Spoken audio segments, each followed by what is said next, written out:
ఊరిలో జరగాల్సిన వేడుక కోసం ప్రతి ఇల్లు సందడిగా మారగా దేవుడి ఇంట మాత్రం విషాదం నెలకొంది. పండుగ కార్యక్రమాలు దగ్గరుండి నిర్వహించాల్సిన దంపతులే దారుణ హత్యకు గురయ్యారు. ఆరు బయట నిద్రిస్తున్న భార్యాభర్తలను అత్యంత పాశవికంగా చంపేశారు. ఇంతకీ ఈ జంట హత్యలకు కారణమేంటి? పండుగ సమయంలోనే వారిని ఎవరు చంపారు? అసలు ఊరిలో పండుగకు ఈ హత్యలకు ఉన్న సంబంధమేంటి? కుమురం భీం జిల్లా ఆసిఫాబాద్ మండలం భవానీనగర్లో పీరీల పండుగ ప్రతి ఏటా ఎంతో వైభవంగా నిర్వహించుకుంటారు. ఈ వేడుక నిర్వహణలో కీలకంగా వ్యవహరించేది బానోత్ రాజు నాయక్, సుశీల దంపతులు. అతడికి ఒంటిపై దేవుడు వచ్చి భవిష్యత్తు చెబుతాడని గ్రామస్తుల నమ్మకం. ఆయన్నే దేవుడిగా భావించి గ్రామస్తులు కానుకలు, ముడుపులు కూడా చెల్లించుకుంటారు. గ్రామస్తులు పెట్టుకున్న నమ్మకాన్ని వమ్ము చేయకుండా రాజునాయక్ కూడా ఎంతో భక్తి శ్రద్ధలతో పండుగ కార్యక్రమాలు నిర్వహిస్తుంటాడు. పండుగ దగ్గరకొచ్చే సమయంలో నేలపైనే నిద్రిస్తాడు. అంతలా నియమనిష్టలు పాటిస్తూ అందరూ దేవుడిలా చూసుకునే రాజునాయక్ను అత్యంత దారుణంగా హతమార్చారు. భార్యతో కలిసి ఇంటి ముందు నిద్రిస్తున్న దంపతులిద్దరినీ ఘోరంగా చంపేశారు.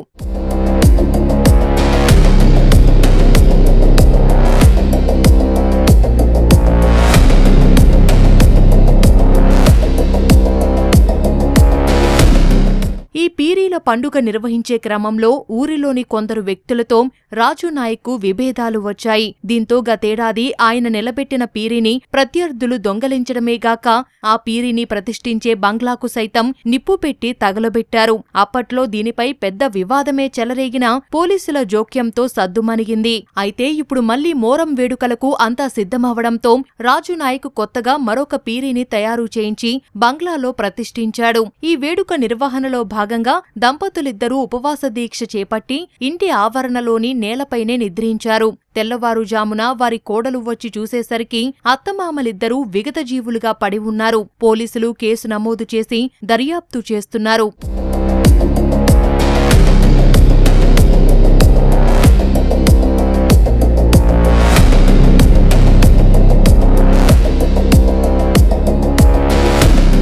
కోసరా గ్రామంలోని భవానీనగర్లో భార్యాభర్తలు రాజు మరియు తన భార్య సుశీల అనుమానాస్పదంగా చనిపోయి ఉన్నారని నాకు ఇన్ఫర్మేషన్ రాగానే నేను ఇమీడియట్గా అక్కడికి వెళ్ళడం జరిగింది.